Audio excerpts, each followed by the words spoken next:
Hello and welcome to this episode of Superhero Ethics. You're probably wrapping up 2021 as you hear this. Maybe you're getting ready for an end-of-year New Year's party. Maybe you are recovering from a New Year's party and coming into the new year. Either way, myself and Paul Hoppy are going to take a couple minutes to, a lot more than a couple minutes, you know us, but we're going to take some time to talk about what happened in 2021. What are kind of some of the general ethical questions that we got to talk about? And we're going to look at a whole bunch of different properties where we either haven't had a chance to, or there isn't quite enough there to get into a whole episode about, but there's still they raise one or two questions. So think of this as kind of Paul, what's the thing that happens at an end of a show where it's rapid fire. This is rapid fire superhero ethics. I thought Paul was going to say something. I'm not going to let him say something, but we're going to have a whole bunch of commercials say something right after this message. What the hell am I saying? Commercials are coming soon. We have no control. Here you go. I'm just going to drink my smoothie. There you go. That's not a commercial for smoothies.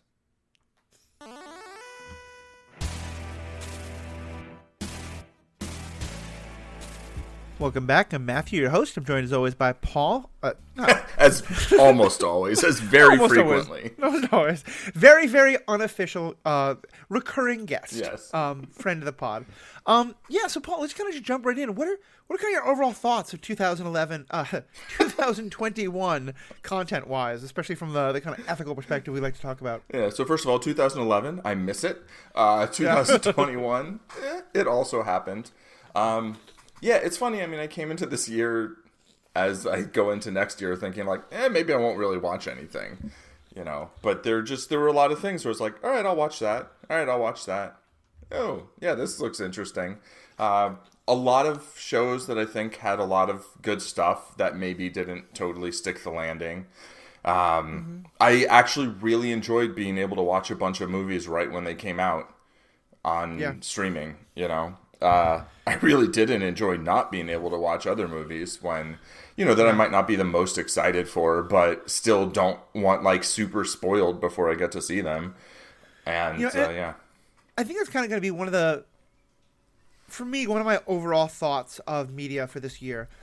I'm recording this in the morning. Last night I watched The Matrix, the new Matrix movie. It had come out that day. I watched it at home. I got to pop my own popcorn, watched it with my brother-in-law and my spouse, and didn't have to worry about parking, didn't have to worry about getting in and out, but most importantly, didn't have to worry about getting infected or wearing a mask the whole movie or any of that kind of stuff. And, I've had a lot of critiques of Warner Brothers, both the content that they've made, but also all the stories we've heard about the set, the things that happened to on set with the making of the Justice League movie and all the problems with Joss Whedon and stuff like that, and the way Warner Brothers has dealt with that has raised a lot of questions, and I'm not putting that aside, but I have to give Warner Brothers so much props right now because I had to work really hard to find a showing of Spider-Man that was not going to be in a crowded theater, and I know you even haven't done that yet, and for very obvious reasons. And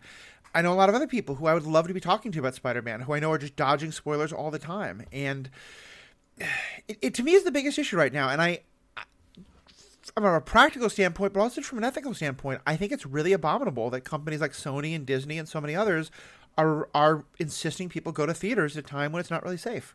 Yeah, I totally agree. I saw a post questioning will Spider-Man be the first movie to clear 1.5 billion this year or since whenever, or and I was like, what? No. And then I looked I'm like, wow, I don't know whether it will or won't, but wow, I was surprised that there was going to be that much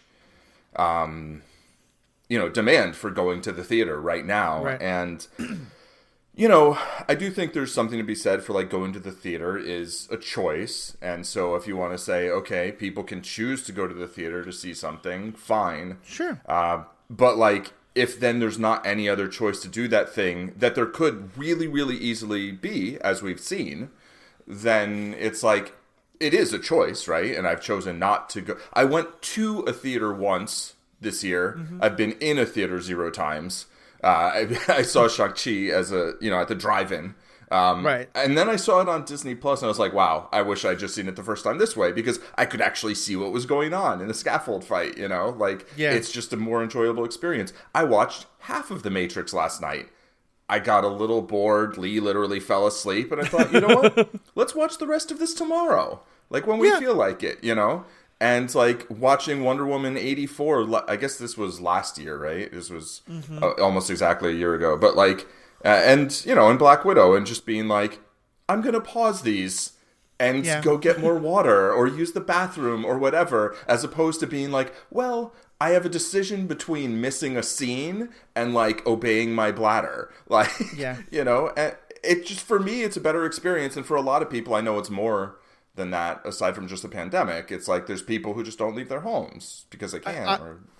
On the biological needs part, I just need to say, this is a different thing, but I've been seeing a lot of posts once again about, oh my God, how can people like get up when the credits start at a Marvel movie? Don't you know you have to wait and all this? And it's like, you know, I always want to say to them, come back and talk to me when you're my age and your bladder is like, I just sat here for 2.5 hours, plus my back is killing me. Plus like, but that's a whole other story. Yeah, hilarious. But, yeah, totally. And it's funny because I'm glad you've seen at least part of Matrix, and your reaction lets me say that this isn't a spoiler. I'm not going to spoil anything about the movie itself. With both The Matrix and Wonder Woman 84, I don't think either of them were the greatest of movies. Like, there's a lot about the new Matrix to talk about that I want to. Yeah, there were things I liked too. I mean, yeah, definitely.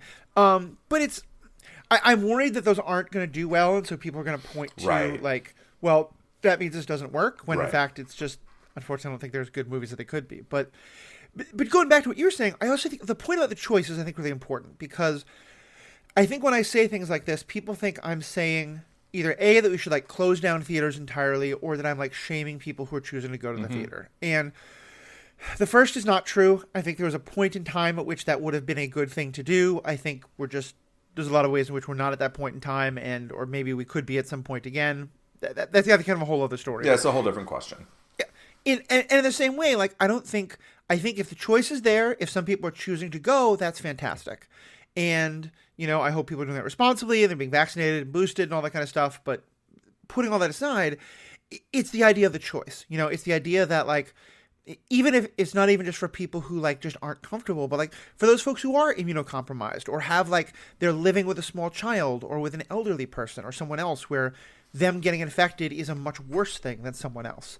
As well as also just, I mean, I know so many people who in the disabled community I talk to who were like, we hate that COVID caused this, but this is so much better for us, you know, just, disabled seating might happen in a movie, but still parking is going to be hard, or, you know, all the different things that can go into, or just people who work night jobs, you know, and they're sleeping. Yeah, people who work and sleep during movie theater hours. Parents of small kids, you know, I think there's so many reasons why having that option, because I do think there's something for watching a movie in a big theater. I think sometimes the effects are a lot better that way. I think, you know, watching a comedy when a whole bunch of people in the room are laughing around with you is not everyone's favorite, but I think it's something I definitely enjoy. I don't want to lose the theater going experience, but especially during COVID, it just seems so irresponsible to me of these companies to not at least make that an option. Yeah, I mean, I totally agree, especially during COVID. But, like, also, it's the sort of thing where, to me, it's kind of opened my eyes to, I mean, obviously there have been people all this time who are, you know, maybe you're agoraphobic, maybe, you know, you're elderly, and are just like, I don't want to go to a place where people are going to be, you know, trampling people, or like, there's people who literally cannot leave their homes, right? I mean, there's like Meals on Wheels for a reason, right? Yeah. And to be like, no, you don't get to see something when it comes out because we want to make the maximum amount of money, because this is, you know, and not even necessarily that this is the way to make the maximum amount of money, right? It's like, this is the model, this is our deal with theaters, and it must continue to be because it is what has been. It just, you know, and to me, it's like, like, I don't think a ton of people going to a theater is a really good idea, especially like when there's, you know, there's like new variant like right now, which like maybe is less virulent, right? But the data's not in, or it's not conclusive anyway yet, right? Definitely spreads a lot faster, and, you know, but there's a difference between being like, I don't think this is a good idea, and like, I think government force should be used to stop this, right? Very, very different. There's a lot of things I don't think are good ideas that I'm like, that doesn't mean I think people with guns should be like, no, you can't do this. But what I don't understand is the fairly large amount of people, from what I've seen, or fairly vocal people who are like, this definitely should only be in the theaters because this is the way. And I'm like, maybe just give a little bit of thought to all the people who just can't, it's like, yeah, we can work out deals between people who work on movies and production companies and, distribution companies and all that. Like, you can rework things, right? Right. Like just being like, oh, we're just going to change it and then we don't have to pay you as much. Okay, not super cool. But again, like, I feel like the lives of, the masses are like probably more important than, the millions of any given person. Yeah. I mean, that's one of the things, when the Scarlett Johansson decision first came down, I said this was my exact concern. That she had a signed contract. It's not cool for them just to say, like, well, you get screwed. But also, I was afraid that it would mean that they would say, okay, well, our contracts say that we have to have big theater releases, so we're just going to keep that. You know, because I think there's a third option where people in advance go to the actors, the directors, all the people who have residuals, which goes a lot further down the list, and say, listen, like, act of God, like that. Not, I understand as an expression, force majeure. Yeah, that the conditions under which we thought we were going to release this movie have changed. The overall pot of money we're going to make from this is probably going to be significantly reduced. How do we discuss this in a way that everyone still gets some, we're all kind of getting cut a little bit by the reduction, but especially those higher up, not necessarily the people lower down.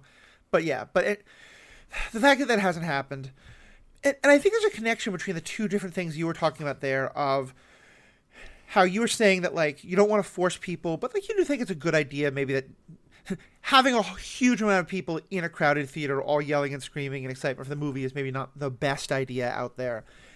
And how strong some people are about, like, it has to be only in theaters. Yeah. I think there's a defensiveness there. I think there's sort of a sense of, and that's why I kind of want to be clear, like, in this conversation, I'm not trying to judge people one way or the other. I'm trying to argue for a choice. Right. And yeah, I think if people ask me my opinion, I'll say which one I think, is maybe the better choice. But I'm not. I think that it's the fear of judgment is in some way the like well, but it has to be if it has to be in the theater, then you're not getting judged for going to the theater. Right. Yeah. And I do think also, like, I think the current amount of internet discussion around these things is a big part of the issue, because, like you said, it's a getting spoiled thing. Like 10 years ago, there were movies that I wanted to see, and if I didn't see them, I knew I could wait till they came out on DVD or VHS or on Netflix or whatever.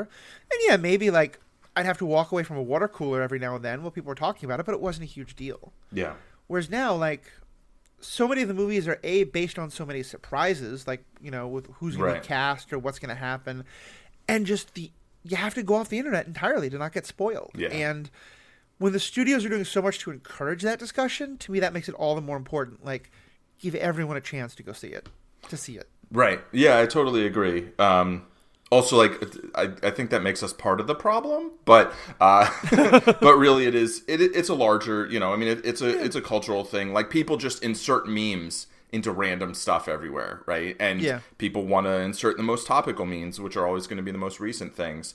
And personally, like, yeah, I could just on a personal level completely give up social media and be fine and, to be honest, probably be a happier person and more productive. But for promoting some of my stuff, Zen Madman on Twitter. Like, I want to interact with people, and that's just like strategically good. And I mean, to some extent I enjoy it until I don't, and it becomes dysfunctional. But like, it's like, being like, oh, just give up all this stuff if you don't want to do things exactly the way I say you should do them. It's like, well, that's not really that much of a choice. It's a choice, but it's not that much of a choice. It's not a choice between, multiple very reasonable options. I'd also would just interject in terms of my own perspective. Like, I do judge actions a lot, but I very much don't judge people.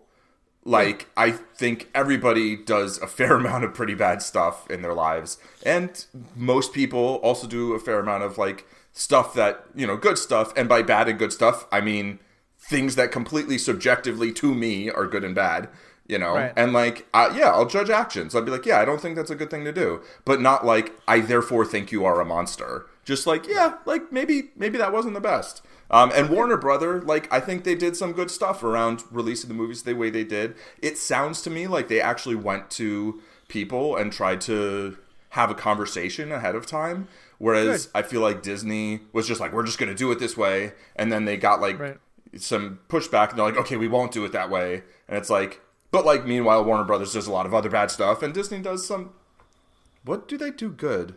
I mean, they make good content. I guess that's it. Yeah. All right. And Grant. I thought Patsy Jenkins had said that she'd gotten kind of screwed about Wonder Woman being released, but maybe they've gotten better since then. Maybe. I also think it wasn't as much about Patty Jenkins, not Patsy. Sorry. I think it wasn't as much about money, and it was more like this film is meant to be seen in the theater. Okay. Which, like, whatever. I don't have that much sympathy for that. Perspective. Like, people could see it in the theater. Yeah. Like any movie maker being like, people should be forced to see this in the theater. I'm like, okay. And I think also, I think for me the thing about the actions is, and this, a lot of what you're saying about like, is it a choice, is it not a choice? There's some content that's been coming out in the last couple months that we might discuss that's connected to that. Because I think that's actually a really important thing that actually is probably an ethical issue in a lot of the stuff we talk about is, you know, that to make a choice means that you have a whole bunch of free options, you know, and that I think one of the reasons why, one of the things that I think is difficult now is that the choice between go to the theater and see it or not see it. Right. Like, I want to be clear. I'm not saying that like getting spoiled on something is as bad as like causing someone to get infected and die by any means. I'm not equating those two, but I do think that like the media culture is such and the level of excitement is such that that it is. I think it's very understandable that for some folks and to some extent myself included, like I did find a way to go see it even in a small theater, like having to wait 2 months to see it and missing out on all the internet discussion about it and possibly getting spoiled, but also just not getting to be. I think during the pandemic, for me especially, like podcasting and all these things, being able to talk to people about the content we are seeing is a super important thing of what's helped me get by during this time of complete isolation. And so it's just a little bit of a like I think like you, like I going to see it something on the opening night, whatever, like I think that's a decision I would not make, and I might say to others like I think you can make a better decision, but I also get why, given like how shitty it is to like get spoiled on it or to miss out on all that. So. Yeah, you know, I mean, if you want to record on something right away or you want to talk to people about it right away, you know. So it's one more ways where it's like, yes, we have a choice, but the theaters are the studios are kind of putting us into a very difficult position where it's not two great options and they don't have to. Right. You know? I agree. So let's talk about some of the specific things we want to get into. And what I'm going to say here is to kind of talk about the spoiler thing for a second. Oh, yeah. We're going to basically go like rapid fire, and there's going to be a number of different topics we're going to talk about. With each one, we will spoil it somewhat. But what I'm going to do is I will tell you, here's the topic we're about to discuss, if you want to skip ahead. And what I'm going to do is when I edit this, I will write down the timestamp of when we start and then when we end. And I'll have little like 5-second pauses or so. So forgive us a little bit of a pause, but to let you catch up. So that way you can like, you know, there's going to be like 10 things we talk about. If you've seen 6 of them, you can listen to our discussion of those and then skip forward to some of the others. I like it. Cool. As you were starting to say that, I was like, oh, you know what would be a good idea? Yeah, that thing you're saying you were already thinking of doing. That's a good idea. Cool. One thing I will say is on this outline, maybe number 3 and 4, we flip them. Okay. Because of what we were just talking about. Okay. Sounds good. Yeah, actually, that's a good idea. So let's start with a property that is all about making bad choices and who you judge based on the choices they do. And that is the Korean television show that was a huge hit on Netflix not too long ago, Squid Game. So for this, Paul, you have still not seen it, correct? Correct, but I have read the entire plot summary on Wikipedia. Right. And I've seen it. I think we're not going to get too into the exact details of it, but we will be spoiling some of the general concepts and things like that. So if you have not seen Squid Game yet, and you're planning to, I think for many people you haven't seen Squid Game because it's too violent, and so you might just enjoy the conversation even without. But if you haven't, go ahead and skip ahead, and we will again the show notes will tell you when to get into it. So let me say this, Paul. What do you know about Squid Game in terms of like from the ethical concepts that are coming up and stuff like that? Right. So spoilers. My understanding is it's a game where a bunch of people get invited / kidnapped to play children's games and then get murdered if they lose. And there's a cash prize at the top, which is like 1 billion won or something, which is like $1 million, or I mean, it's some number, multiple of that, right? Like 57 million or whatever. And I saw the thing for it. I was like, oh, what's this? And then I saw basically the preview. I was like, this is definitely going to be a show where they're just going to kill most of the characters, probably, and I'm going to hate that. And the better the show is, the more I'm going to dislike it. Whereas, like, if it's, like, a really crappy show and it doesn't make any of the characters interesting or relatable, it's like, all right, whatever. Some actor just got some paint on their head. But, like, once I actually start caring about the characters, then it feels real to me, right? The mind makes it real. I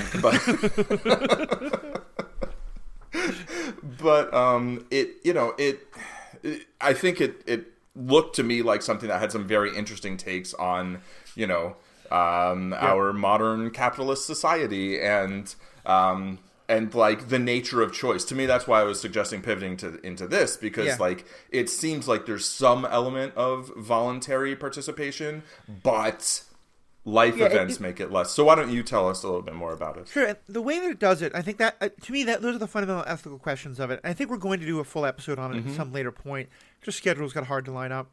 Is that everybody who's in it is in truly dire economic circumstances where they see no way out. Right. So that's the first level of like, do you have a choice? Right. And with most of them, it's not just that they're in real danger; it's also that people around them are going to suffer. And so like one of our main characters, his mother is quite sick, and like because the healthcare system is so awful, and like there's no way to help, they can't get what they need.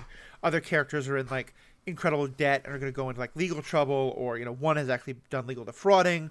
Another is an immigrant who's getting treated really horribly because they're an immigrant and things like that. So yes, and one of the things that's beautiful about it is most of the time they don't know what are the consequences of what they're choosing, which, as we discussed, student loan debate, loan forgiveness feels very relevant. But also that, one of the key things is they play the first game, they see that they're all going to get murdered if they lose the game, and then they get the option to vote to end the game. Right. Because you can always vote to go home, and a majority of them vote to go home by only one. But then by the next day, by like 2 days later, quite a lot of them have realized they want to come back. So it is voluntary, but I think one of the cruelties of it, one of the sadistic parts of what the game masters are doing, is to make them make the choice. Right. And that one of the ways that the story plays out is that in the first couple rounds, like the first game is basically red light green. It is literally red light green light. Right. So everyone's working. You're not in competition with each other at all. And the way the prize is set up is that it's for each person. I think each person puts 1 billion yuan. Is that not won? Won. Thank you. Into a big pot. If you step out of the game, like that money gets redistributed to everybody else. Basically, like, so if 100 people survive the game to the end, they all get to share it. The idea, of course, being that means there's now a decided interest for you in other people not surviving the game. Okay. And as it goes on, like, so at first it's everybody is all working kind of together. Then you get divided up into large teams, and you and the team are working against each other, are working against all the other teams. Right. And then you're sold, okay, now you have to pair up. You have to be in a team of 2 people. So you find the person you're closest with. And then actually this competition is you against them. And so it's all of these things that are done to basically, like, again, make people have to make choices where it's like, which one of my good friends do I want to die? Or do I want to die myself? And I think it's one of the most ethically interesting parts of the thing is that the question of who's the villain. Right. Because one of the characters who emerges is someone who is willing to betray everyone else in the game, including all these people who seem like they're really good friends with him, in order to make sure that he doesn't die and that he has money to help his family. Right. And like that's a like. It sounds like the question ahead, is more who's not the villain rather than right like. Yeah, and like what level of, because it's like I don't know. I mean, like for you on a general level, you know, a bunch of people are playing a game and there's good rewards, and one of them screws over other people in order to win. Like I think we're gonna be pretty judgmental of that. In a situation where it is, you're gonna die or I'm gonna die, how judgmental are you of the person who kind of cheats to some extent or doesn't like, you know, takes every advantage they can so that they don't die, even if it means the other people do die? Yeah, I mean, I play poker for a living, and I think it's really important to, like, poker is a game that a person chooses to play. Sure, that people can have,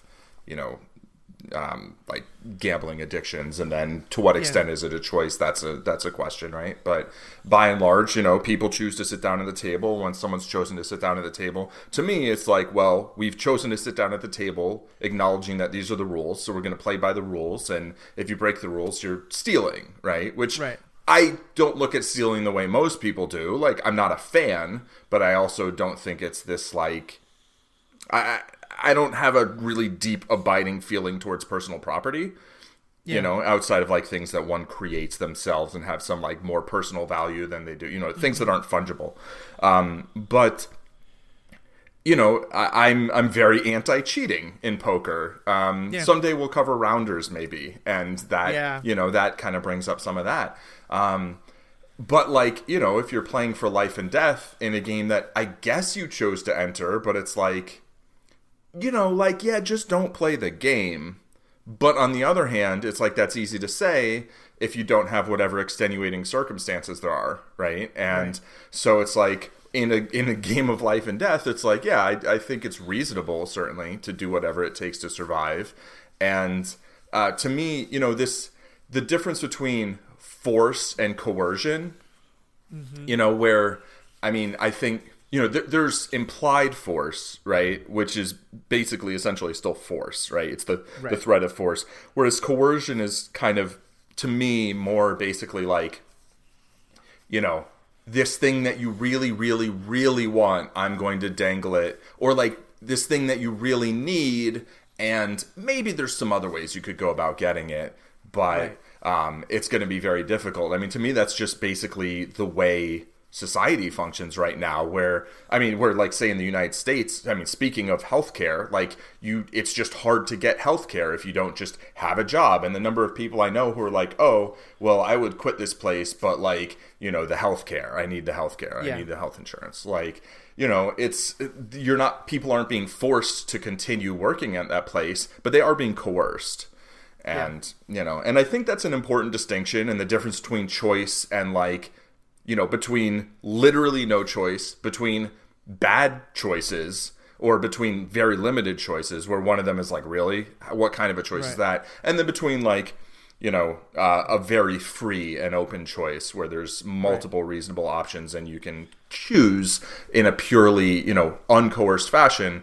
I think there's a lot there, right? And I think it's important to be distinct about like what's what. But at the same time, to not be like, well, because this isn't this one most extreme thing, it's, it's the other extreme. It's like, no, right? There's a lot of middle ground a lot of time.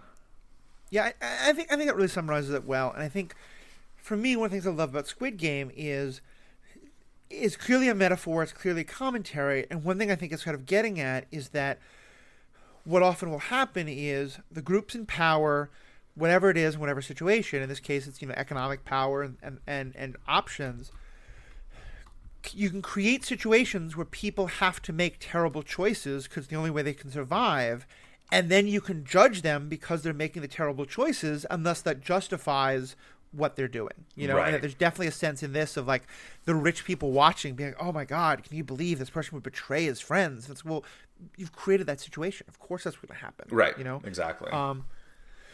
So yeah, it is a great show. I think we can go on for a long time there. But next one we're going to do about is Harder They Fall. Yeah. Harder They Fall is a really interesting show that I thought about us doing an episode on. I think, frankly, I think I'm probably not going to host an episode on it, to be honest, because it is about black cowboys in the West, and it's basically a Western, like, but where it's a Western. It's literally a Western. It is a Western, and in some ways it's more historically accurate, because one of the things it's based on is the fact that, like, an awful lot of the cowboys who were in the West were sometimes folks who had been free their whole lives, but a lot of it was slaves after the Civil War, enslaved people who were had gone west after the Civil War, and racism was a big part of it, and the attempt of, like, what black people are going to do in the West, and in terms of, like, building their own society or integrating into society or creating their own things, whatever it is. There are great issues that are raised that I really enjoyed watching, that as a white person I don't really want to comment on, but I think we can still talk about for a few minutes about the importance of that show, because for me, I think we've talked about this with Luke Cage and with Black Panther and stuff like that. But again, seeing a story that is where it's not a black character, a token black character, or two token black characters, but it's a story in which white people are very much not centered. I think there's maybe like 8 minutes total that a white character appears on screen. It's a great movie. I thought the acting was fantastic. It was a little bit repetitive, not repetitive, a little bit cliched, but overall, I just thought it was great, and I just thought it's one of the things where I am so happy that it exists. Yeah, me too. I enjoyed it a lot. There's maybe like a little bit of a third act problem, some ways that I kind of hoped it would go that it didn't go, but I just thought it was a really good Western. I'd say it's they're outlaws, right? Not like cowboys that were in cowboy hats, but like they're literally mostly outlaws, or a marshal, right? And it felt very Robert Rodriguez to me, actually, with kind of the music and this very stylish, and also kind of Tarantino. But the cast was fantastic. It's got Jonathan Majors, Idris Elba, Zazie Beetz, Lakeith Stanfield, who is like quietly one of my favorite actors now. Who's also in Judas and the Black Messiah, which I think that came out this year as well, right? I believe so, yeah. Is that on our list? That's either on our list or yeah. So that came out this year, and I thought he was excellent, and just an outstanding cast overall. And I thought it just did a lot of things really well, and it takes real historical figures, right? Like, there were black people in the West. Like, that was a thing. Yeah. And that gets very ignored. And when it doesn't get ignored, there's very little agency or very little respect given towards black characters in, most Westerns. And so, it's just really nice to see a movie that, like, where, the main characters are black, the side characters are black, like, and you said racism plays a big role, and it does and it doesn't, right? Like, yeah, it's clearly a thing that they are all. A lot of their decisions are being shaped against the knowledge that they live in a larger racist society. But yeah, like there's no antagonist running around saying the N-word or just being clearly racist. It's like the racists are all off screen. Right. But racism is the atmosphere. Right. Most of the time, except for like one scene, right? But like, but like to the point where someone starts to say something and then just gets shot, and it's like, that's not going to be a thing in this movie. It's like a very clear as they were driving, riding past the Bozeman, right? What was it? CA? I forget its middle initial, but it was like a reference to Chadwick Boseman, the name of the train, right? But yeah. Oh, and Delroy Lindo as a marshal, right? And it just felt like a really good movie. That I appreciate when, it's like they weren't ignoring the fact that these characters were all black in a racist world, but that wasn't the main thing they were dealing with most of the time. They were dealing with their own personal things. I think the way it came up most is that Idris Elba, who plays the villain, who, like, I never really thought of it until I saw this, but like, I don't know how Idris Elba hasn't been the main antagonist of a Quentin Tarantino movie, because he's just so perfect. Maybe it's because Quentin Tarantino wouldn't know what to do with him. Like, that's on Quentin, not Idris. But he is so perfect in that very stylized, Western, But that kind of like you could see him put in any era and being like just that menacing and charismatic of a villain. Because and the reason why I go into this from the racism point is it's only kind of implied, and they don't go deep into it. And the question is he believing this, or is he kind of being cynical about it?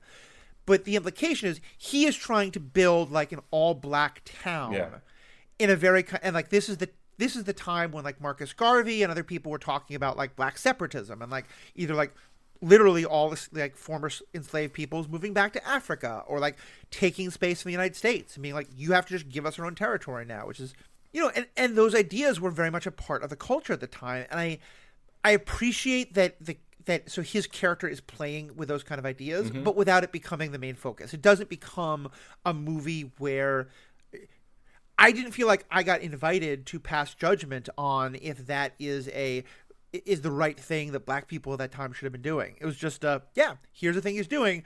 This is not for you to judge. This is just for you to watch the movie and like understand these people's stories and watch some cool shootouts. Yeah, and I thought that whole plot line was kind of the one that I was sort of disappointed didn't become more of a thing. But at the same time, it would have then been a very different movie, you know. And I do appreciate the movie as it was, and can see how like maybe having that whole angle be the focus would have just been very different and done something different. Yeah. And you know, I would watch the hell out of that too. But also true, yeah. Like I said, I think they were taken away from what this movie was doing. Yeah. But you tell me they're going to make a backstory about Idris Elba in that town. Right. I'm in. Yeah, word. I'm so in. All right, so that will wrap up the Harder They Fall conversation. Yeah. All right, welcome back from Harder They Fall. The next thing we're going to talk about is Kenshin, which this is the one that Paul has seen. I have not. But Paul, as you understand it, the way you want to talk about it, you're not going to get into spoilers much, right? Correct. So if you're super excited to see this, or you're 100% a purist, maybe you want to skip ahead. But I think probably we're going to be able to talk about it in a way that it's not really spoiled at all. So, Paul, go ahead. Yeah, so Kenshin is my favorite anime. It's a series from, I feel like it has to be from the 90s, but I mean, I'll give away the basic premise of the character, which is, you know, Kenshin is a retired, not samurai, but was assassin, or they refer to him as a manslayer, who basically wanders the earth with a reversed sword blade and goes around not killing people, but trying to use his, you know, martial excellence to help the weak and defend the weak and stuff like that, basically. And also kind of just, to some extent, not live a normal life, but like, you know, make friends and whatever. What I wanted to talk about was the live action movies, one which is a prequel to that whole story, which is on Netflix. So there's a live action of the prequel, basically, and then there's a kind of end of the story. They call it the final.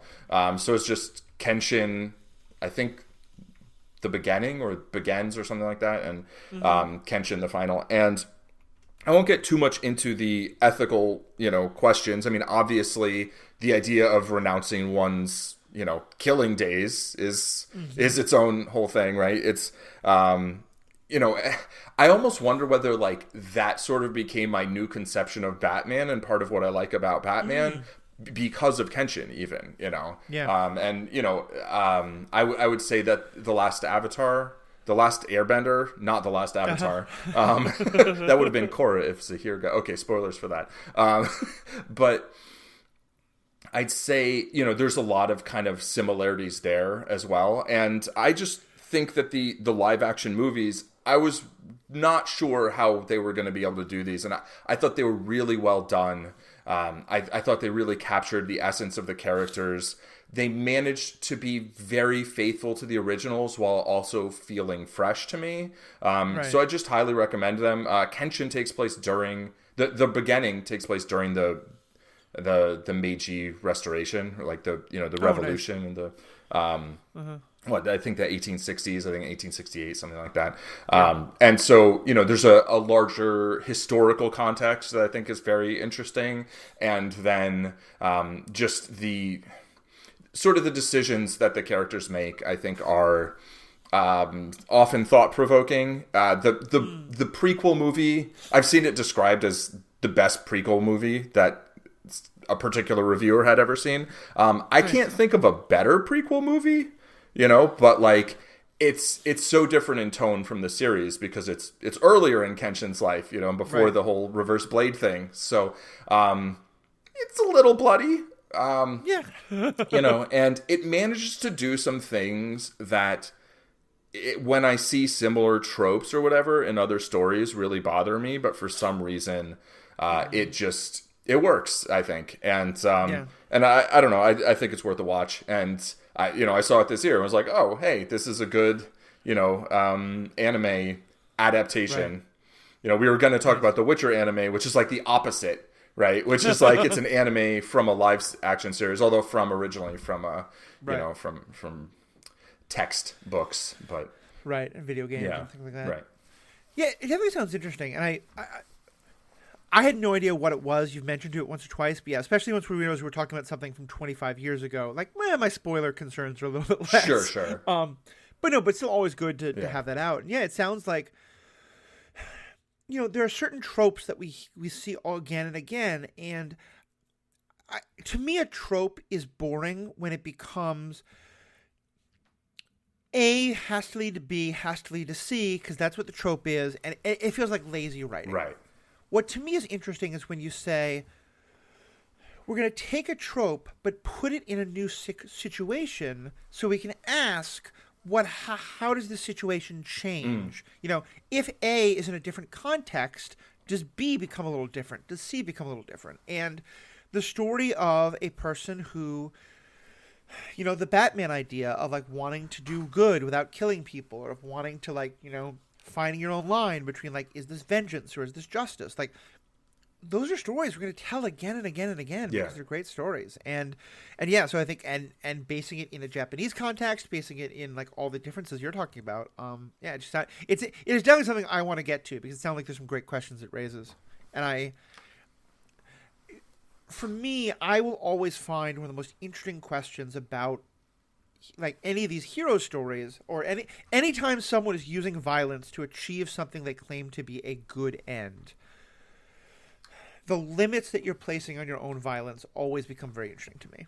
And I think that's such a big, and you and I have talked about this before about like, is it a legitimate thing? Like, are you actually causing a lot more lethal damage than you want to, or what? This is a bit of a tangent, but I want to bring it up. Because of other things that have been happening in MCU properties, there's a renewed interest right now in the Netflix MCU. And people wanting to kind of reconnect things. And, because Feige said that Charlie Cox is going to come back to play Matt Murdock at some point. And I've been listening to a lot of people, and I'm not saying this is bad at all, but it was surprising to me saying that they can't watch the Netflix shows, especially like Daredevil, but any of them, because they're too violent, because they're too gory, because they're too... And I want to say I have the highest respect for, like, I understand that things are harder to watch. And I'm not, especially for kids and stuff like that, I'm not judging that. To me, I find, like, on a societal level, it's kind of troubling. Is that, like, it is... I think one of the reasons I like it, one of the reasons I love Logan so much is I don't like the idea of violence being sanitized. I don't like the idea that we can watch...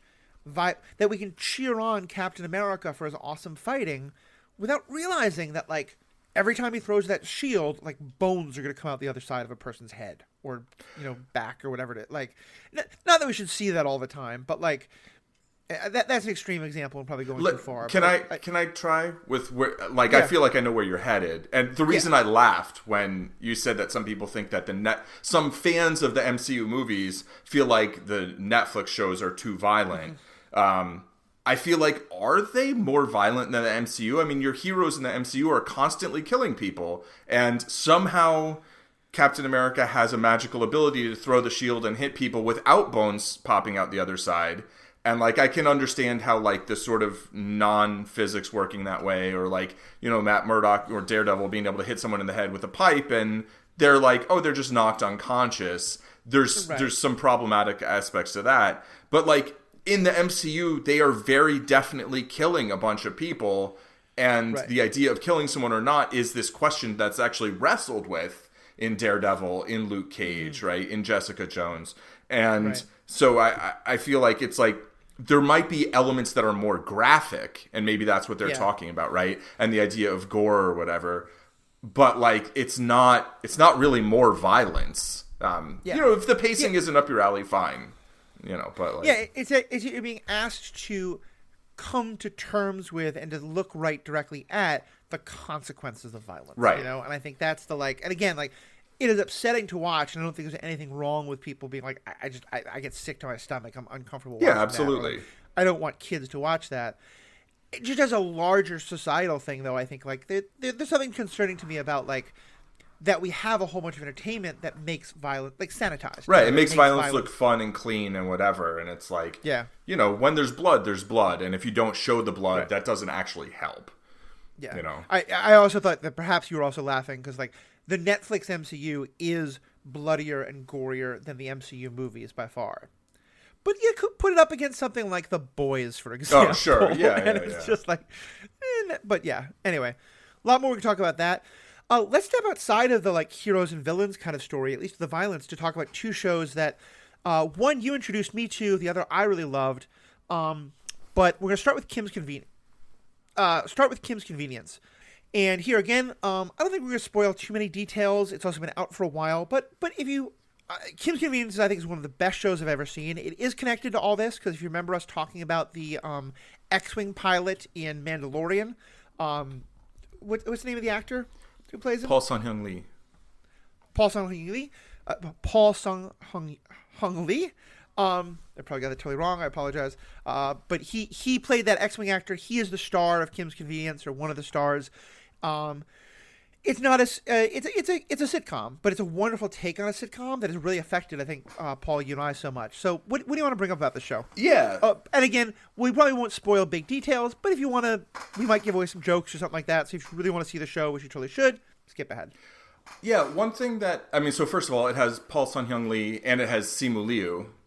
Yes. Some people, also star of Shang-Chi. Yeah. I absolutely should have mentioned that. Also Jean Yoon, Andrea Bang, Andrew Fung, Nicole Power, and, other people.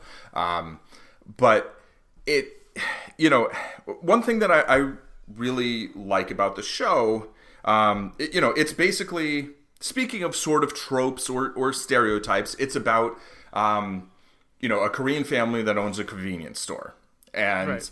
The son, spoilers, is estranged from the father and works at a rental car agency, which is part of what was so funny in the beginning of Shang-Chi when he works parking cars. Right? I think that had to be intentional. It had to be intentional. And Paul Sun-Hyung Lee is not only in Star Wars or in The Mandalorian as Carson Teva, the X-Wing flyer person, but is also going to be Uncle Iroh in the live action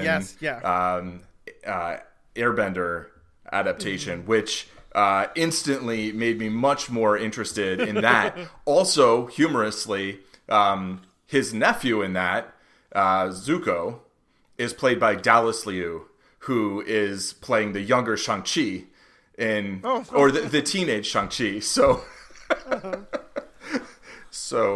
he's... This is one of those things where I'm both I love all these connections, but also there needs to be more support for more Asian actors. Right.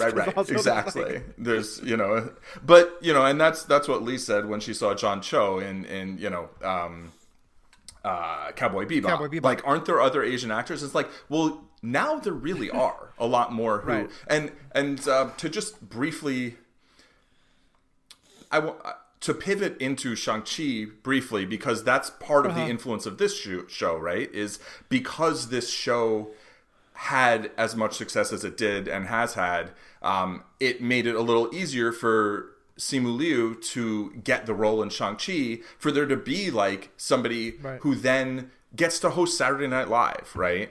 And it's it's more than just about okay, well, there's a big budget, Marvel movie with an all Asian cast or mostly Asian cast. It's well, you make stars that way. And speaking of, we were talking about ScarJo earlier. When she got cast in Ghost in the Shell, there was a lot of sort of the defensive response from the studios was like, well, we can't cast a $20 million, a huge box office star who's Asian because there aren't any. It's like, but that's your fault. Yeah. Right? And it's like, I think it's such an important part of what Kim's Convenience did, especially because with his character, he's basically like a himbo in that show. Yeah, yeah. Like he's very pretty. He's not that bright. He's got a lot of he's got a lot of emotional intelligence, but he's a little bit full of himself. He's definitely not academically, Yeah. And the show finds a lot of reasons to give him an excuse to take his shirt off. Yeah. And there was an awful lot of thirst generated about it. And that, given that one of the like racist ideas was that like people wouldn't buy a sexy leading Asian man, like I think that show really helped because there was if you look at the fandom, there's absolutely a lot of thirst about him. There's a lot of great, and like he's a very attractive man, I think for good reason. And yeah, I think that was something that for me, I think Kim's Convenience, it challenged so many of the ideas of like what Asian family and Asian community is going to be like, in terms of how it is how those things are shown on television so often and in movies. Like one thing I love about it is about a Korean family that, as you said, runs a green grocer, or that's what we call them in New York City, runs a convenience store in Toronto, and the father has a very thick Korean accent, is playing clearly a character who grew up in Korea, has come here, and there's just I feel awful even just kind of saying that these kind of things surprised me. It's my own inherent racism and things the show helped me kind of connect. It was just hearing them talk about like pop culture things and stuff like that, and like their connection to parts of American culture that I think so often when we see characters who have a thick accent, who are portrayed as being like very immigrant and still very following their own culture's traditions, part of the idea is that therefore they're not engaging with things here, and so hearing him and his Indian friend who owns an Indian restaurant talk about like Star Wars and Game of Thrones, it's just, you don't see that on TV very often, and I just love that. I thought the show did so. I know a lot of folks have compared it to Blackish, and that's a show that I've not seen, but that I've heard people talk about both of those shows being kind of important for similar ways. And yeah, I would just say this: it became one of my favorite shows very quickly because I just loved how it's great representation, but even beyond that, it was so clearly taking on some of these tropes and stereotypes in great ways. Yeah, I mean, like first of all, I just think it's funny, right? Like I think it's a well written, well acted. Like the cast is great. It's funny. It does what it needs to do as a sitcom and just be a successful sitcom, right? But then also, like one of the things that I think it does really well is shows kind of the, first generation and then second generation or generation 1.5 or whatever, depending on, I forget whether, I think Jung was maybe born in Korea and then they moved when, I know Simu Liu was born in China actually, and the rest of the main, the family is played by Korean Canadian and or Korean American actors. But like sort of the like there's the parents' generation basically. Like I view it as the parents' generation, right? Because my wife is like more like generation 1.5, like her parents, right. But there's different levels of like how much people do assimilate or want to or not even assimilate, because I think assimilate implies like sort of an abandoning of one's original culture, like birth culture or whatever, right? Whereas like I feel like Kim's Convenience shows that like that's not necessarily the only choice, right? You can choose to be like, I'm going to move to a new place and I'm going to keep doing things the way I've done them. And I'm just going to do what I need to do, but I'm not necessarily going to do a whole lot interacting with people. Or you can go and be like, I'm going to leave everything I came from behind and I'm going to just try and totally 100% fit in. Or you can be like, I'm going to do some of both and mix. Yeah. And I feel like that's pretty much what they do, and it does feel like there's a good amount of authentic, Korean culture in the show. I mean, I spent 20 years doing Taekwondo with, Korean American master, right? Yeah. And so the father, Appa, like really reminds me in some ways, of that and of him. And I found that all very relatable and it felt very authentic. I know at times, the show did end up getting canceled because the original creator of the show, Ince Choi, kind of stepped away from it a little bit, and so maybe there were some issues in terms of the writing being a little more sort of stereotypical, not coming from, you know, a really genuine place, and, you know, some of the cast stepping in being like, wait, this isn't actually this isn't right, you know. And honestly, I think they should have taken on some of the cast members as producers for like a 6th and potentially final season, right? I think that would have been really good. I know Jean Yoon, who plays the mom, she was like, I had to consult on all the cooking because they were like getting things wrong. But like, but she did, and so they got something, you know, a lot of things right, I think. You know, it's interesting. I started by calling it a sitcom, which it is, but I think the things you're talking about are often also kind of endemic, because a sitcom, it is a situation comedy. It's the idea of like, here's the situation that all the characters are in, and let's find all the humor in it. The problem that often comes up is the point is that the situation isn't supposed to change, you know? Right. And like, that's fine when you're doing purely episodic stuff, but like a show where one of the key dynamics is that the father and son are estranged from each other, you know, after 4 seasons of them constantly like maybe reconnecting, maybe not, it starts to get a little problematic. Or like the daughter who is like kind of very sheltered but wants to have her own thing, like, you know, and I think more and more TV shows are willing to kind of break their own situations. So yeah, I think some of it got stuck in that. I think some of what you're talking about, the writer leaving, probably is a part of it. I would have loved to see another season, especially with some more consultation from the actors and the creators like that. I think though there's 2 things especially that I noticed about the show that were just very relatable to me in ways that I don't see. And one was the father-son dynamic, because even though by the end I was kind of frustrated that I felt like they weren't moving it forward, one of the things that I thought they did was, so often it is, we are badly estranged, but we have one good conversation and now everything is fine. Mm-hmm. And there was a certain gradual, like, we're totally estranged, we have one conversation, but then we fight a little bit more and it kind of goes back to what it was. But now maybe we're a little bit closer. Like, they had a gradualism there that I appreciated, even if I felt like eventually I felt like it had to resolve in a way that it hadn't. But I did like that over the 4 seasons, it changed and evolved without it just being fixed immediately. Yeah, it felt like a real relationship that changes over time, right? But also a real relationship where some really deep hurt isn't magically cured by one good conversation. And exactly. And so I did feel like they were headed in the right direction for that. It would have been nice to see, and maybe it still will be. Who knows? Maybe Netflix will pick it up or something. Right. And they'll do like one more season. But the other thing was, and this is obviously one that is like important to me, I have never seen a show before where the family is multifaceted, they do all sorts of things, they have all sorts of interests,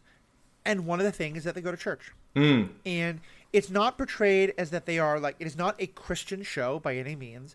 It's not a show about, like, they are neither totally like, the church is the center of their life and the center of the show, but also they're not portrayed as like super evangelical, telling everybody about the church all the time, you know, quoting the Bible. Like, it's just, they're people who live their lives and do a lot of things in their lives, and one of them is that they go to church on Sunday, and that the mother is somewhat involved in the church, and that it's, for her, it's both a religious thing but also a cultural thing, you know, and that it is a Korean church, although it does not get the pastor is not Korean, which poses a whole bunch of other great stuff. And like, as someone who has lived most of my life going to churches that are like, where it's a thing you do and it's a part of your life, but it's not the whole thing. Given how much awful stuff there is about pushing Christianity on people, and we're in the middle of the Christmas season now, where I love this particular holiday, but the fact that the whole country has to listen to a month of bad music about my holiday seems pretty awful. So I get why there isn't more of this, but I did really like it. And I liked that at times they engaged with the theology of it. They talked about, you know, especially like the mother gets sick, and there's some great episodes about how this tests her faith and things like that. And I just really appreciate that, because you so rarely see that on TV or movies. Absolutely. It's like maybe the second show that I feel like I've ever seen where I don't even want to say religion is like a key aspect, but like religiousness or being like church in a religious community. Yeah, where I've like appreciated it, you know, and I think it's because it is presented in a very real way, in a in a like, this is an important part of these people's lives. I feel like in American cinema and TV anyway, most of the time, what I feel like I see is this just implicit this like implicit Christianity, where it's like kind of assumed that like everybody believes in God and is Christian and whatever, and like obviously, but like isn't actually dealt with as like a real element in anybody's life. Right. Or just like totally ignored. And, you know, I mean, I always struggle to find the best way to say this, but like, I'm not really in favor of, like, I don't believe in anything, and I'm not in favor of religion in terms of what I've seen in its effects in the world in a larger scale. However, I have seen, you know, I do know that it has a positive effect on people's lives in a personal way, or can, right? And, I mean, all of my grandparents were like, I don't know if all, but like they all went to church, and my dad's mom actually worked at a church, and my dad had like a whole sort of like I don't know experience, you know, where he like became like more Christian, and that helped him with his drinking, and like, you know, I have my own thoughts on like what actually happens, but like what happened was that was an experience that had a positive effect on his life. And, but like, you know, I always have viewed religion in a fairly negative light, just in terms of like, because I think often, like, you know, growing up in the United States, so much of what I hear is from fundamentalists, from people being like, oh, well, you can't get an abortion because blah, or we have to make this illegal or that illegal, or, and so I feel like there aren't often these portrayals of like, you know, what it's like really like to just like be a person and be religious and go to church, and but to not be like not be evangelical and go around and trying to convert everyone all the time. And, you know, so I did really appreciate how this was a part of their lives. It was a part of the story.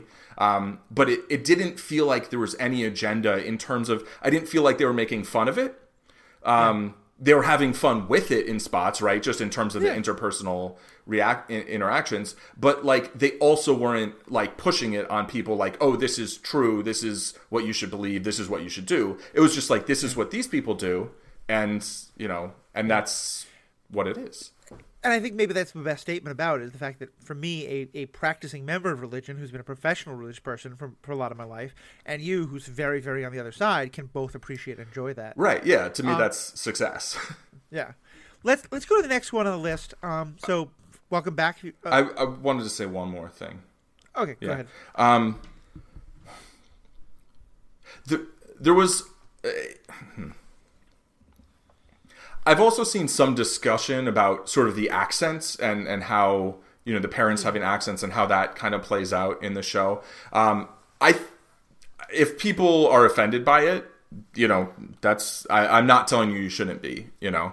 But at the same time, you know, there are real people with accents, right? And I think it's important. One thing that I think the show does that I really appreciated is that it shows, you know, immigrant characters who have accents, and they're full characters. They're really developed characters, right? And then they also show their children who don't have accents, and they're full characters. They're developed characters. And I don't feel like the show particularly tries to skew one way or the other. It tries to show that there are, you know, that people with, you know, Asian faces, basically, might have accents, might not have... Well, everybody has an accent, right? They might have a Canadian accent, or they might have a Korean-Canadian accent. But just the sort of being able to have that range of experiences and people all represented, right? Like, it's not just like you have an Asian character, then you have Asian representation. It's like, no, there's a lot of different experiences. And so I really appreciated that. I would like to see in the future shows like this have the parents like speak Korean at home, you know? Yeah. But at the same time, I understand how, like, maybe this is a step that happens before that. And I think that's fine. Yeah, I think both of those are true. And I think, you know, like I said, and this is not something I'm proud of, but, like, definitely the show made me challenge a lot of my own thoughts. That, like, I think there's some inherent level of like the stronger an accent that maybe like that, like the less sort of connected to American cultural conversation type things. And you know, the kind of thing, if someone had ever said like, "Do you believe in that?" I'd be like, "No, of course not. That's ridiculous." Right. But like just hearing, you know, the parents' generation with their thick accents talking about like, you know, I don't think they mentioned Game of Thrones, but definitely Star Wars and some other like that they get into discussions of like queer stuff, and I'll comment on that in a second. You know, just conversations that I think having them have the accent. Well, there's two things. One is that these were actors who were very, at least I understand it, especially from Paul, Mr. Kim. You know, he talked about that he was doing his father's accent, right? Like, and my understanding from all the interviews is that this was not a situation where a director was asking an actor to make them to use an accent that they found uncomfortable, right, that they found was a stereotype. You know, this was not a like Fu Manchu kind of awfulness. This was him attempting to do honor to his father's accent and the accent of those of his father's generation. I think at times even actually kind of toning down so that it's easier for people to understand who aren't as, you know, proficient at understanding accents. And we've gone a lot longer about the show than I wanted to, but my bad. The queer thing I want to say is no, it's fine. But there's one thing I wanted to say about it is that because that'll actually tie us in well to the next show I want to talk about. Mr. Kim is presented as someone who is a position that I think you don't see very often, which is he is very good-hearted. He's a little bit ignorant about some things, and he is a little bit defensive about his own ignorance, but he's also happy to learn when he can, you know? Yeah. And so there's actually one of the, I think it's a literal opening scene of the show is about him like trying to understand some of the kind of nuances of like queer trans conversations and being kind of confused by it. And it gets a little bit too much, like kind of making fun of that I was 100% comfortable with. But then especially once I watched more of the show and I realized the show is it is pointing out that he has these views that aren't great and that the show is about him learning and moving past that. But it does it in a way that is both not, oh, ha, it's okay to be homophobic because this particular person is making homophobic humor, but also not, ha, this idiot immigrant doesn't understand how woke and social justice we are, let's make fun of him. You know, it really walked this careful line of there are people who, you know, the things that some folks might not understand because they haven't been introduced to the concept, and at first the reaction may not be great, and we should call out that reaction because it's not great, but that doesn't mean they're a hater and they can be moved to, you know, they can move towards something better. Yeah, it felt to me like it wasn't quite laughing at him. It wasn't it wasn't laughing at queerness. It was laughing at the awkwardness that results from sort of a bit of a, you know, culture clash and a lack of understanding. But then there's just the one line that I really enjoyed where he was asking like, well, you know, can I ask you, like, why do you do this? And they're like, because it feels like home, you know? He's like, okay, you know? And it was sort of like a desire to understand was shown, you know, there's still, you know, and yeah, it's like, I don't think it's perfect, you know, but I think it can be very difficult to navigate comedy around, you know, various aspects of representation. But I feel like it did a much better job than most. Yeah. And when it's the first scene of your first episode, like that, you know, and it just kept getting better and better. Yeah. And I just, to me, Mr. Kim, and I've heard from a lot of folks who said things like this. I saw a lot of great memes where it talked about like, Mr. Kim is like, people were talking about like if I had to have a dad to come out to, like Mr. Kim would be a great example of that. Because it's that like, part of it isn't even about his feelings about queerness or about any of these things. I think part of just his culture is, oh, I don't understand that. Explain it to me. Right. You know, and he'll have this very like kind of aggressive kind of like, well, you need to justify your thing by having it make sense to me. Right. That is problematic in general and can be especially bad with sensitive topics like this. And it's good that like everyone else in his family calls him out on it and he adjusts later. But also it again, it's like, it's not a specific thing about doubting this person's gender or identity. It's he thinks he thinks everything in the Americas is kind of weird. You know, he's Canadian, not American, but like he kind of questions a lot of things. Yeah. And so, yeah. So let's wrap up that. Let's not. We're already going pretty long. There's a couple things we want to talk about. So I'm just going to very quickly touch on. Sorry, I'm just laughing. I'm looking at the list. I'm like, what was I thinking? Yeah, we have way too many things on here. Terseness is just never a thing for you and I. Okay. We got to get like Ashley or some other person on with a bell just to like keep us. I like it. here. I like it. A buzzer. Yeah, but so let's talk about Schitt's Creek. Okay. And again, I'm not going to. Well, you're going to spoil something that isn't in the first few episodes. I'm going to spoil something by talking about what doesn't happen. Okay. So if you want to see Schitt's Creek, I think spoiling Spider-Man is bad because the reveals are a big part of it. I think with Kim's Convenience, Schitt's Creek, it's much more about enjoying spending time with these people. Yes. So I very much strongly advise watching it. I don't think I'm going to spoil anything huge, but I'm going to spoil a couple of things. So if you do want to be very careful about that, definitely skip ahead a little bit. Schitt's Creek is a show about people learning to be better people. It starts out being about very, very privileged people who are put in a bad situation. And you're making fun of them. And there's some parts of the humor, especially the first season, that's a little awkwarder than I like. But it makes a very conscious decision that some of the characters are queer. And it tells a queer love story. Like, that's one of the main romances of the show. And it's a beautiful romance and very much couple goals between two of the men on the show. And I hadn't even realized this until someone pointed it out. And then I heard that the writers talk about it as intentional. There is no queer trauma ever shown in the show. Like, no one ever has any problem with the fact that these two characters, that a couple of the characters are queer. Yeah. Even to the point of one of the characters is like there's some concern about the parents, and I think it's done in a way to sort of brace you for the fact of these are going to be parents who are like, well, why are you marrying another man? Because if I remember correctly, he comes out as queer over the course of the show. But even then, like the parents' concern was about like just, our son's getting married. We're worried he's going to be with someone who might hurt him or something like that. There's no, like, in so many shows, like there was a joke that like if you made a queer movie in the 90s, somebody had to die of AIDS. And on the one level, like it was important to tell that story because it was for many people in the queer community. It's just, you all knew many people who were dying of HIV/AIDS. But it's like, you should be able to tell stories you should be able to tell stories without that. In the same way that like people get upset if like every woman hero is a hero because she dealt with sexism and so she's fighting back, or every black character has to have some traumatic racial experience in their past. Like, queer people should just get to be fun characters in romantic comedies and sitcoms and get to have wonderful love stories. And there's so much about the show I loved, but I just wanted to hold that up because to my knowledge, it had never been done in a long form TV show like this. And it was such a good thing to see. Yeah. I mean, I certainly can't,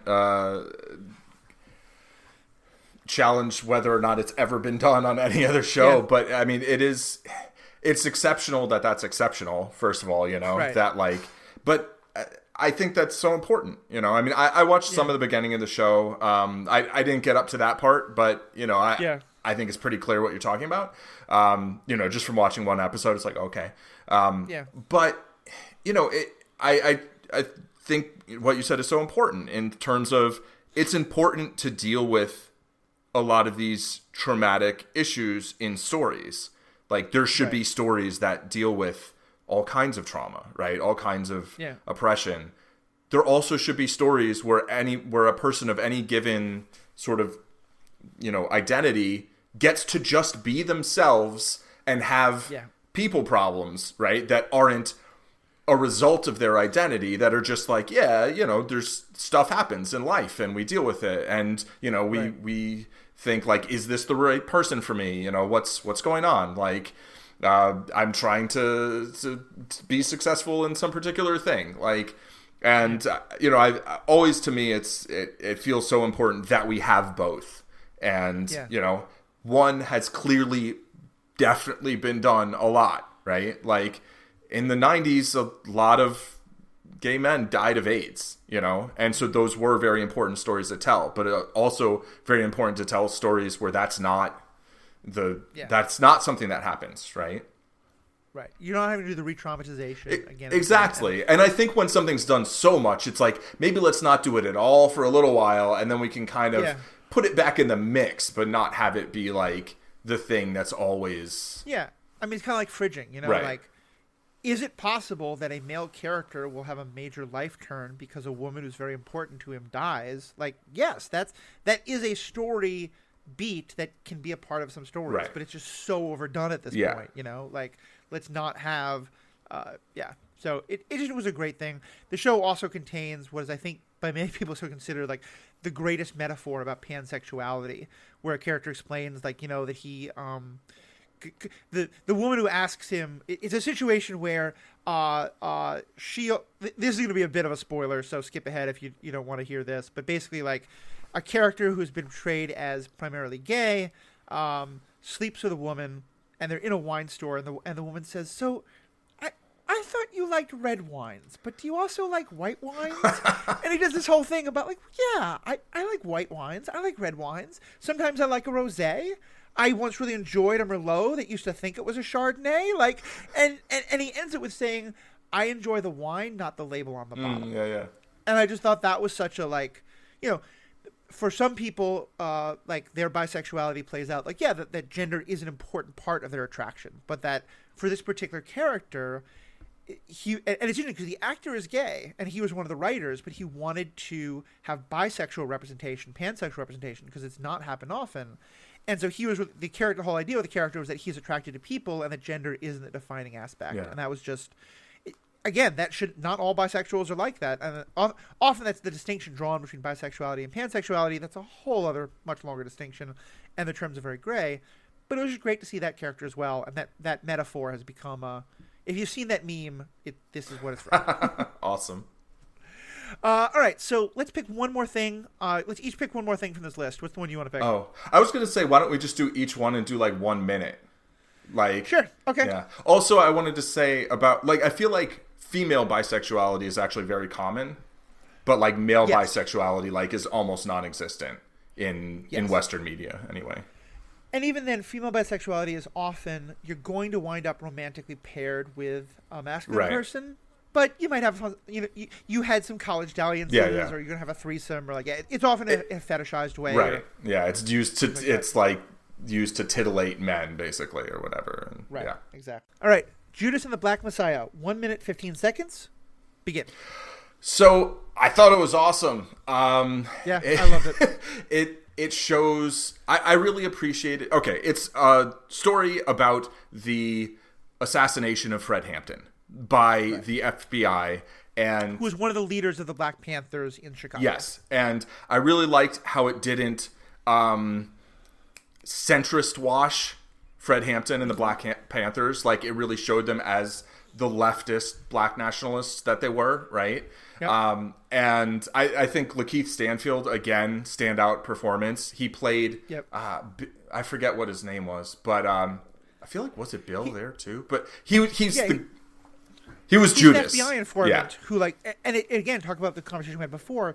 He's someone in a terrible position where he's in total trouble with the law. He does this because he doesn't really have a choice, but then he really starts to, like, become, he becomes kind of the person who really falls for the wrong track. He really starts to believe in the cause of Black Panthers, and it makes the whole thing so much more painful. Yeah, and I think his character is just very sympathetic and despicable, and it's rough. Yeah. And Fred Hampton is played by, I forget the actor's name, but he's in Black Panther as the head of the guard. Ciao, Alberto. Minute 15 seconds. That's longer than the thing itself. It's like 4 minutes spin-off from Luca, basically. Okay. And it shows, I feel like, a really nice kind of like father-son, but like found family, adopted, and it's short, it's simple, it's like 4 minutes. If you watch Luca, go watch Ciao, Alberto. That's all I got. It's good, but it's super short. Yeah. I haven't seen it. I love so much about Luca and those characters that I will enjoy seeing it. Cool. We did not get to the full time. Chicago 7, minute 15 seconds. I'll begin. So this is a story about the trial of Chicago 7, which for those people who don't know, the 1968 Democratic Convention is seen by a lot of people as kind of like one of the high points of hippie leftist, rebellion and protest against. It really, I mean, it was kind of today, it was progressives fighting against liberals, or the centrists at that time, because it was people who were really upset that the Democratic Party was still going to be pro-Vietnam War, was not really taking on racism in the right ways, was not really addressing all these things. And it became it is now understood as a moment of like complete police oppression and, utter like just, tear gassing crowds and harassing crowds and beating up crowds, things that of course we don't see at all today. And the trial just does a great job, I thought, of it gets into all the issues, but the main conflict in the trial is between a kind of center-left person who wants to work within the system to make things better and a full-on person, like revolutionary person who just wants to tear the whole thing down. And I just loved how much it was about the tension between those two, and that neither one was right or wrong, that they both had good points and they could learn from each other. Yeah, I really enjoyed it. I didn't know that much about what actually happened there. And I don't know how faithful it was to everything that happened, but I thought it was very well written. It's Aaron Sorkin, I think, at Aaron Sorkin's finest. The cast is outstanding. It has a Fred Hampton cameo also. Yeah, here played. He's an important part. Yeah, and time. What? Bobby Seale is the one who was in the trial but wasn't supposed to be in the trial, or kind of got taken out of the trial. Right. Fred Hampton was there, like, consulting him, and it was Daniel Kaluuya as Fred Hampton, and Lakeith Stanfield did play Bill O'Neill in Judas and the Black Messiah, not in this. And I think the assassination of Fred Hampton takes place during the trial. Yes, it does. It does. And that's one of the things that gets Bobby Seale so angry. Yeah, and the reaction to it, kind of, and how people feel about it. And it's all, we're going over minute 15 here because it's such an important thing. But it one of the things it also shows is the extent to which the white people on trial are aware that Bobby Seale is being treated much worse by the judge, and that they really tried to, and that in some extent they did much more radical stuff than he did. Mm-hmm. And so there's a real attempt of them recognizing that we are taking actions that are getting our black allies in trouble. Right. We need to take responsibility for this. We need to stand up for this. Which, so to me, that's just such an important story that, again, to me, it had a lot of relevance today when we looked at like George Floyd things and about like who's starting problems at protests when it's mostly the people of color who are going to be more taking the brunt of it and things like that. Although it's the police that are starting it 9 times out of 10, to be clear. All right, so that wraps up Chicago 7. Narcos Mexico, minute 15 on the clock. Go. Really good show. It's got Michael Pena as a DEA agent who decides to get really involved in the drug war in Mexico. It also has Diego Luna as Felix Gallardo, who's basically trying to create a cartel, right? Who's trying to kind of unify all of the Diego Luna of Rogue One and Andor fame. Michael Pena of Ant-Man, of course. I feel like I need to relate everything to genre media, but I feel like Narcos Mexico is like, I wonder whether Narcos in general is conceived of as propaganda, basically, or like, to me, it feels like they always show both sides in a way where you can kind of make your own decisions about how you feel about the different sides. I think what the U.S. was doing in Mexico and Colombia, like, what was the U.S. doing in Mexico and Colombia, and it kind of gets into that, and I think it shows the DEA and the cops is like not really being on the side of good, but also the narcos kind of go around murdering a lot of people, not so good. To me, it very much had I've not seen Narcos Mexico. I saw the first season of Narcos. It very much to me felt like The Wire. In terms of like both sides are really broken, both sides are trapped. Though it's the systems that are failing. I agree. Less than the individuals. I agree. Casa de Papel. Right. Minute 15. Also billed as Money Heist on on Netflix. I actually rage quit it in season 4 because they did too many things I didn't like. But I absolutely loved the first couple seasons. It is a little like soapish and contrived at a lot of points, but it's also a really good heist thing with cool outfits.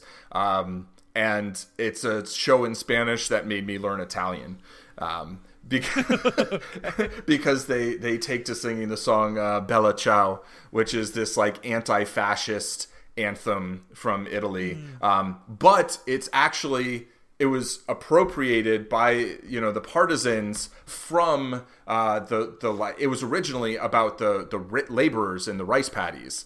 So it was originally not just like anti-fascist, it was like specifically leftists and pro-worker, most of whom were women, and it's like, brutal backbreaking work. And so I think it's kind of just the history of that song is interesting, and the show is, I've seen it described as unapologetically Spanish, where they felt like they didn't have to kind of, I don't know if westernize, but like Americanize, Hollywoodize, things. And I recommend at least the first 2 seasons.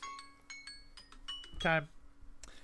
All right. A TV show about a New York City that is completely unrecognizable to me. Master of None season 3. Go. Right. So Master of None was basically Aziz Ansari and Alan Yang creating a show that was really great in terms of representation and kind of people telling their own stories. And I think breaking, Asian American stereotypes in a lot of ways. In fact, that's the show when I realized that Indian was also Asian. Like, I kind of thought of, the sort of Indian subcontinent area as being kind of its own thing, which it is, but also is, in Asia. Yeah. And season 3 is about, it's written more by Lena Waithe. Hopefully I'm not butchering her name. And it's more about her experience as a gay black woman. And with her, wife, partner. It's called Moments in Love. And Naomi Aki is the other star of that season. It's a show that I want to watch because it's funny, and I've realized this is what happens in New York City, like generation after generation after generation, is that people, like a whole bunch of people move to New York City to start their adult lives, so they move there in their 20s. And New York City gets kind of reinvented with each new generation that's there. And the people who grew up in the city are often like, wow, what the hell is happening here? And I just was utterly unable to relate to season 1 because it was so not the New York City I grew up in or that I experienced. But once I got connected that, I think that I want to go back and watch it again with an understanding of like, okay, this isn't the New York City that I knew, but like this is people are living in the city now, and these are important stories too. Yeah, it does feel legit New York to me in a way that kind of Hawkeye didn't. Like it feels like it takes place in New York, but it feels like it takes place in Williamsburg with people that I didn't really hang out with. That's fair. Season 3 takes place more in the country, and I think it's interesting because Aziz Ansari had his whole thing where a bunch of people got mad at him about a thing, and then he did a comedy special, but like he didn't come back to do season 3 because he said he didn't feel like he had something to say, kind of like based on his own life. That. And so Lena Waithe, who had received she won some award for the Thanksgiving episode that I believe she had written from one of the earlier seasons. She came with this story that was based in her life, and I think it's really powerful. It's not that funny. It's like a very different show, Yeah. And it feels like French, like this kind of like avant-garde, like the pacing. But I think it's worthwhile, and I think it's great in terms of representation. Paper Tigers and Ip Man. You're doing both in a minute 15, and hopefully I'll have something to say. Go. Yeah, so Paper Tigers is just a movie that showed up on Netflix, and I was like, maybe I'll watch this, because, it's some people about my age coming back to martial arts, getting beaten up a lot, and, then Seems maybe relevant. beating some people up. But basically, they were like, we're going to make a kung fu film with, a minority cast. It's like 2 Asian American characters and like 1 black character. And they took to the studio and they're like, okay, but can we make the lead Bruce Willis? And can you write a part for Nicolas Cage? And they're like, no. So they did a Kickstarter and they made it, and I guess it's supposed to be funny. I didn't love it, but I appreciate that they made this movie for like $4 million. They made it on their own terms instead of making it with Bruce Willis for $20 million, or $50 million. Nice. And then Ip Man is the story of Ip Man, who is actually Bruce Lee's teacher, a legendary Wing Chun teacher, and it takes place during World War II, during the Japanese occupation, and that plays a big role. Oh, cool. And so there's a whole thing with Japan and China and how that plays out. All right, I'm going to go over a minute 15. This is the last That's of fine. it. So, Yeah. but then it also deals with like sort of northern versus southern styles of martial arts, and northern Chinese versus southern Chinese. Northern Chinese historically, I'd say, have often and right now been fairly oppressive towards southern Chinese. There's a lot of different and I mean, I'm tremendously simplifying something I only know a little bit about, but but basically it's complicated. Also, the dude representing the North looks like Carl Urban, and once you see it, you can't unsee it. So Okay. that's what I got. Yeah, it's definitely something I want to see. We were talking earlier about how the that period of history of the Japanese occupation of a lot of parts of Asia, and like all the things that were happening there, both in terms of like problematic stuff, but also like the anti-colonialism that Japan was going for, but then kind of recall. Like there's a whole bunch to that story that is just not told as much in Western media that I really wish was. So it sounds like this is only telling like one small part of it, but definitely an interesting thing to check out. Yeah, So, and by problematic, I think it's usually pronounced atrocities. But yes, I mean but I know you weren't. But yeah, but it's that whole range Yes. of like going from the recognizing that like the reason they were fighting Westerner, like they were fighting like the Dutch in Indonesia, Right. They were fighting like the Americans in the Philippines, they were fighting the French in Indochina, because like they were driving out Western colonial oppressors who had done horrible things, but then also doing a lot of horrible things as well, and just getting into all of that. The world's complicated. Empires are horrible. Here we are. Exactly. All right. So with that, let's call it a wrap. There's a lot of stuff we've talked about. Paul, what's your like? What do you think is going to be your defining memory of like media from 2021? I don't know why I keep going to 2011. Right? It's exactly 10 years. I don't know. Nice. I don't know. I mean, watching stuff at home mostly. And that one time I got in my car, drove an hour to go sit in my car, listen to Shang-Chi on like a shitty little radio, and then drive home just so I could talk about it on a podcast where Will got disconnected anyway.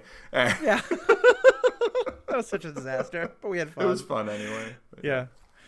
I think for me it's the watching from home and the I do feel like we're getting more and more media that is pushing into gray areas. Mm-hmm. We're getting less and less about like easy, neat heroes. Hawkeye did this. Even I'm not gonna get into it all, but like Spider-Man raised so many ethical questions that we already put one episode up. I'm definitely, Paul, once you watch it, I think it's gonna be a lot for you and I to talk about. So we'll do that like in a couple months. I might do something else with someone before then. There's just so much good stuff out there. So thank you, Paul, as always. To our fans, what did you think? What are some of your favorite stories from 2021? What are some of the things that kind of most stuck with you? Issues that you wish we discussed? We're still planning our 2022 schedule. Let us know what you think. Let us know which one to hear us talk about. You can find us on social media at search for The Ethical Panda. On Facebook, on Twitter, it's Ethical Panda 77. Of course, the easiest thing, go to theethicalpanda.com. There you'll find all our social media. You'll find all the episodes of all the different things that I'm doing. And you'll find all the ways to contact us. Let us know. Here on this podcast, we are also continuing our content on The Witcher. We've got a lot of great stuff lined up for 2022 that are going to get started.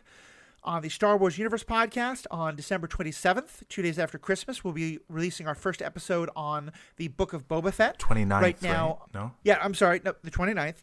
So a couple more days after Christmas. So that's going to be released on the 29th.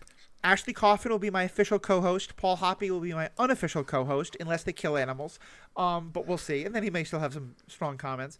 But either way, check that out. Check out all the other great things that are happening. Check out Zen Madman, where you can find Paul is talking a lot more about poker and other stuff like that on Twitter, on YouTube, and other places they should be looking. Twitch at some point, and like I have a website, but there's nothing there right now. Cool. I did find a theme for this year's content, though. Oh, what's that? I mean, and just if you look at the list of things that we had, it's just like getting to see a broader range of stories, or a broader range of main characters have often somewhat similar stories, but that are also have a lot of specific details. Yeah. Yeah, I think that's a big thing. I think, like, kind of the first step of moving towards representation is, like, the people who have always been telling the stories, making sure to include other people in their stories. Yeah. Like, that's a good step, but now, like, how about other people telling their own stories? Right, for sure. And I think we're getting so much more of that. So, fans, definitely check out all of Paul's stuff. Check out all the stuff going on at Ethical Panda. Check out all the great podcasts happening at strandedpanda.com. And the most important thing, have a happy New Year. Oh, yeah. Happy Festivus. We're recording this on Festivus. We've got some grievances. And we've got some grievances. Take care. Cheers.